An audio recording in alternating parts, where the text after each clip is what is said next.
GOP senators erupt in laughter after the suggestion to call corporate bailouts freedom payments in a closed-door meeting with Steve Mnuchin. So, cognizant of the bad taste left in the mouths of many American taxpayers who saw Wall Street banks and corporate interests bailed out over trillions of dollars during the financial crash of 2008, also just recently in the last few weeks, 3.2 trillion, I believe, went into the financial markets How are we last going to week. pay for that? Yeah, how are we going to pay for that? If that doesn't tell you that the how are you going to pay for it argument is a red herring, I don't know what will. All of this while workers and home workers were left to fight for themselves. Treasury Secretary Steve Mnuchin reportedly told Republican lawmakers during a closed-door meeting this week to avoid using the provocative word bailout. And collective GOP laughter ensued when one senator in the room, jokingly or not, suggested using the term freedom payments. It's reminiscent of putting the word freedom in front of anything right-wingers want the American people to swallow without question, like freedom fries, ahead of the 2003 invasion of Iraq, after French became a dirty word due to France's vocal objections. The private exchange helped further elucidate that corporate interests and their Republican allies were very much aware that no strings attached bailouts for corporations and financial institutions will not sit well with the U.S. public, especially as working-class families, small business owners, and whole communities suffer due to the economic fallout of the coronavirus outbreak. This is a page right out of the Republican playbook. Unfortunately, they're getting very lazy. Put the word freedom in front of it. That said, I remember a point someone made about Republican labeling of legislation compared to Democratic labeling of legislation, and how Republicans tend to do a better job at hiding the nefarious intent of it. Like, a law that allows the government to spy indiscriminately on the people and essentially break the Fourth Amendment. Let's just call that the Patriot Act. Aren't you a patriot? Hey, let's have some kind of healthcare system that the public can have access to that's free from, the private sector, something that isn't corporate owned. Why don't we call that the public option? You want to be called a communist? How come we can't label things in a way that, elicits excitement? Republicans are very, very aware that their policies play to the corporate class and are extremely unpopular when people realize that it's financial institutions and large corporations that consistently get no strings attached bailout money. Ooh, we probably shouldn't call this a bailout. People don't like the idea of bailouts. People really remember the bailouts from 2008. Let's call them freedom payments. So they must have gone to. It's just political branding, right? I mean, it's one of those things that's just like, is this all a game? Do they think this is all a game? Yes, they do believe it's a game, and I'll tell you why, Paul. Because for them, they live in the bubble, the Washington, D.C. bubble, the big swamp bubble. Because remember, a lot of these elected officials in Washington, D.C., in the United States Senate and the United States House are bought and sold by the major corporations and lobby groups that own them. They all know the people on Wall Street. They all know the same people in the banks. They all know the same people in the corporations.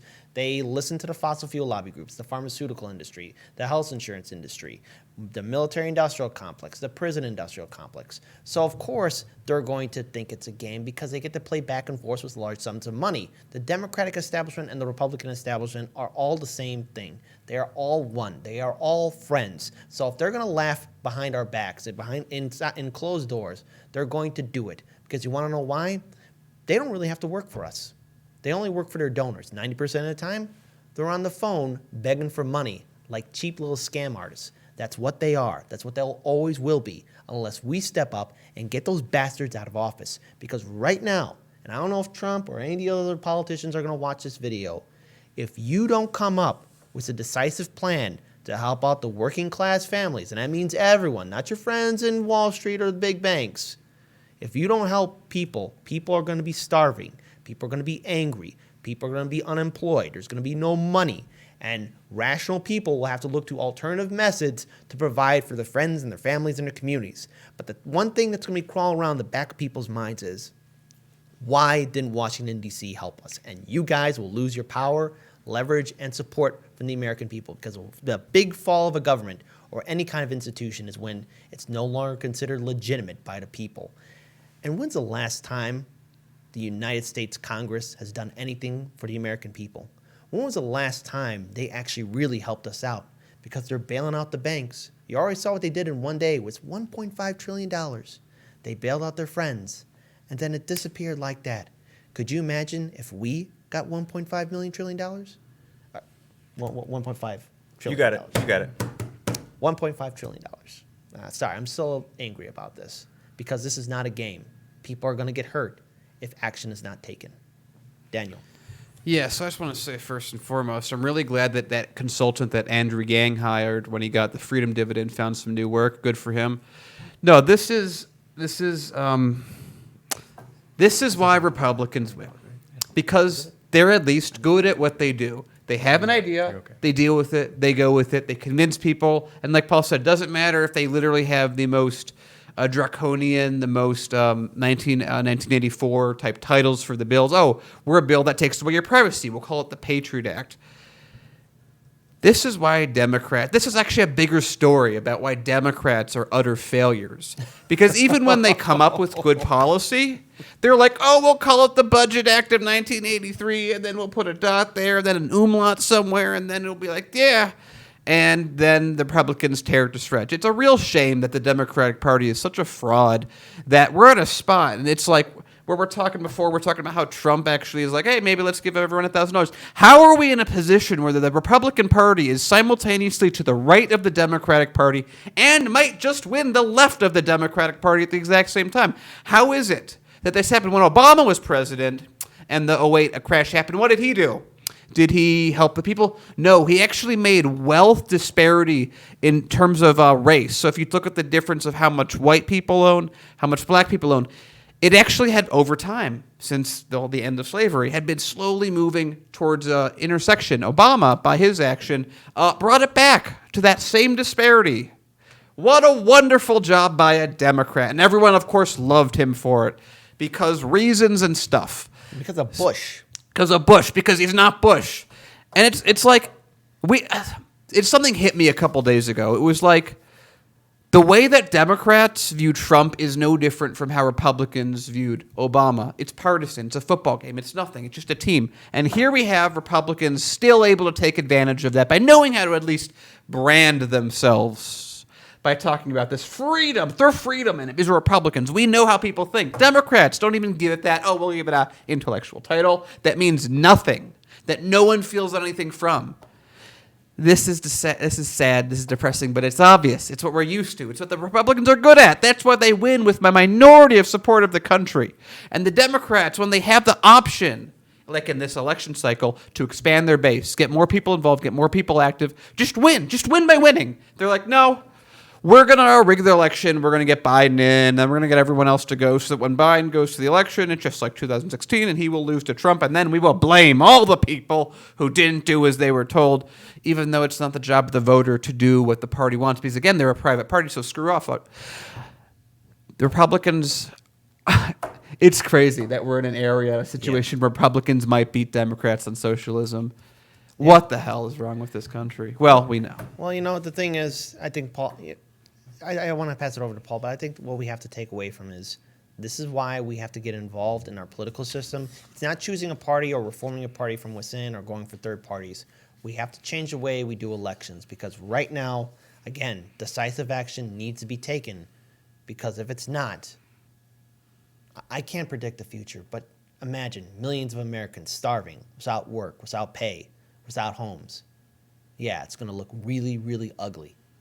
Paul, final note? I think we've said basically all there is to say here. Yeah, again, it's a branding thing in some ways, but these actions that the Republicans are taking, and on the one hand, they understand that in order to pass things, they need to avoid the ire of the American public and find a way to get the support of the American public. And if they think they can do that by putting the word freedom in front of more ways of disenfranchising the public and giving gobs of money to already wealthy corporations and hedge fund managers and the financial sector, they're going to try it. At the end of the day, when they campaign, they at least make it clear that they're the party of big business, and Democrats pretend not to be. But their actions show otherwise. I mean, look at Nancy Pelosi getting in the way of a potential emergency UBI. And I think Daniel's right. How crazy is it that Republicans are coming away looking like the party that's willing to do, social welfare when they campaign against it? We live in bizarre world. We do. Hey there, I'm Sammy. This is my sister bitch Kira, and we are the co-hosts of Basic Ass Bitches, which airs Sundays at 11 a.m. Central Standard Time at 99 Perspectives. You can find the link below. We like to talk about our lives and what's important to us and highlight our society's addiction to misogyny, racism, belonging, capitalism, and all of that good stuff. It's riveting. Many uncomfortable conversations. Yes, so join us.